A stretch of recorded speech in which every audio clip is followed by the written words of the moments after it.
जय भोलेनाथ की। आज हम आपको भोलेनाथ और माता पार्वती की एक पवित्र कहानी लेकर आए हैं। एक बार की बात है, कैलाश पर्वत से भोलेनाथ पृथ्वी भ्रमण की ओर चलने लगे तो माता पार्वती बोली, प्रभु इस समय आप कहाँ जा रहे हैं? भोलेनाथ बोले, हे देवी, सावन का महीना चल रहा है, मैंने सोचा थोड़ा पृथ्वी भ्रमण कराऊं। पार्वती जी बोली, आप अकेले ही जाएंगे? चलिए, मुझे भी आपके साथ जाना है। महादेव बोले, पार्वती जी, पृथ्वी लोक पर घूमते घूमते आप थक जाएंगी, इसलिए आप कैलाश पर्वत पर ही आराम करें। लेकिन पार्वती जी नहीं मानी और जिद करने लगी।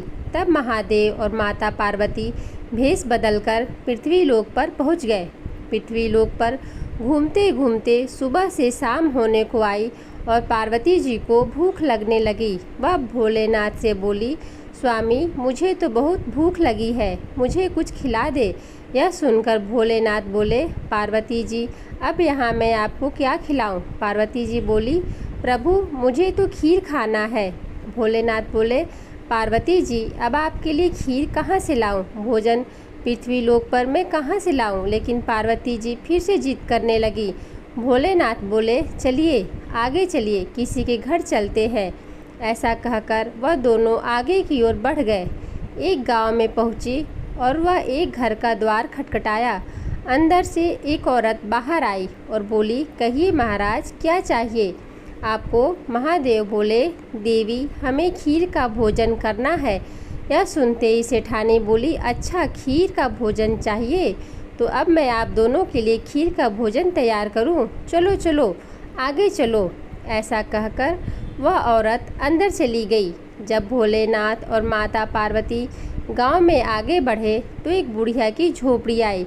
बूढ़ी माई झोपड़ी के बाहर बैठी थी। भोलेनाथ और माता पार्वती बूढ़ी माई के पास गए तो बूढ़ी माई बोली, आइए आइए महाराज, मेरी झोपड़ी में आइए, मैं आपकी क्या सेवा करूं? तब भोलेनाथ और माता पार्वती बोले, बूढ़ी माई, हमें खीर का भोजन करना है। यह सुनते ही बूढ़ी माई बोली, आप जरा देर बैठिए, मैं अभी लेकर आती हूँ। ऐसा कहकर बूढ़ी माई हाथ में एक लोटा लेकर गांव की ओर जाने लगी। महादेव उसे रोकते हुए बोले, बूढ़ी माई, तुम कहाँ चली? तो बूढ़ी माई बोली, प्रभु दूध चावल लेने जा रही हूँ। महादेव बोले, बूढ़ी माई, पहले अपने घर में तो देख लो, दूध चावल के बर्तन भरे हैं। यह सुनकर बूढ़ी माई रसोई के अंदर गई तो देखती है कि उसकी रसोई में दूध खीर रखे थे। बूढ़ी माई ने एक हांडी में खीर चढ़ा दी। इसके बाद भोलेनाथ और माता पार्वती को भोग लगाया। उन्हें खीर खिलाकर बूढ़ी माई बोली, महाराज, यहाँ तो बहुत सारी खीर बची है, मैं एक अकेली इतनी सारी खीर का क्या करूँगी? मेरे घर में तो कोई भी नहीं है, मैं तो अकेली हूँ। भोलेनाथ बोले, बूढ़ी माई, क्यों बातें बनाती हैं? अंदर जाकर देख, तेरा तो पूरा परिवार बैठा है। यह सुनते ही बूढ़ी माई अंदर कमरे में गई तो देखती है कि उसका बेटा, बहू और पोती पत्नी कमरे में बैठे थे।